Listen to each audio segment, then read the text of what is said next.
Good afternoon and welcome. My name's Ryan Willard and I'm an architect from the Thinking Hand studio, and as you can see behind me, I am in the presence of the stunning Hindu temple here at Neasden. And what I want to talk to you today about is how the best way to learn about architecture is travel. And for me, architecture is an inherently migratory, I don't even know if that's a word, art form. And it really is. We see our buildings, our cities are built from cultures that have travelled and laid down a sense of place and trying to establish a sense of place and home through the kind of migration patterns of human beings. We end up bringing architecture from different places, from different lands, and establishing them into our kind of metropolitan cities like we have here in London, which is filled with architecture from all over the world. I mean, we look at this temple here and it has been built according to the Shilpa Shastras, which are a kind of set of ancient Vedic texts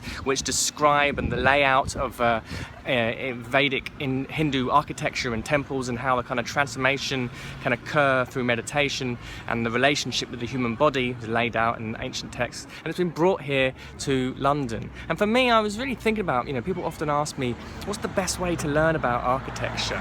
And you could go to school and spend 7 years at architecture college, but really, if you want a fast-track education in understanding what architecture is about, the power of architecture, how it is developed essentially from the movement of human beings. Human beings, we are inherently bipedal creatures. We're born to move around, and when we move, we need to establish places, and we bring place to place. We bring a sense of home from where we've just come from to the new place when we have a vision and a frontier. And architecture is embedded in that. So if you want, the best way to learn about architecture is travel.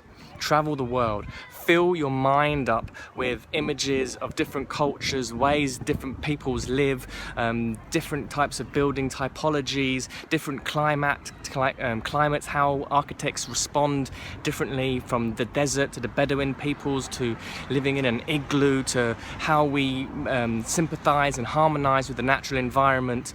Travel is the richest source of architectural education. And I've been talking to people in the States recently who have they live not near a large metropolitan area, or students of mine before who would often live in kind of remote places in the UK. And my first advice is always to go to a big city, or to even just hunt out the good architecture near you and have a look. Just start moving around, traveling, exploring. That is the fundamental rule of architecture. Hope you've enjoyed. My name is Ryan Willard, architect from the Thinking Hand studio.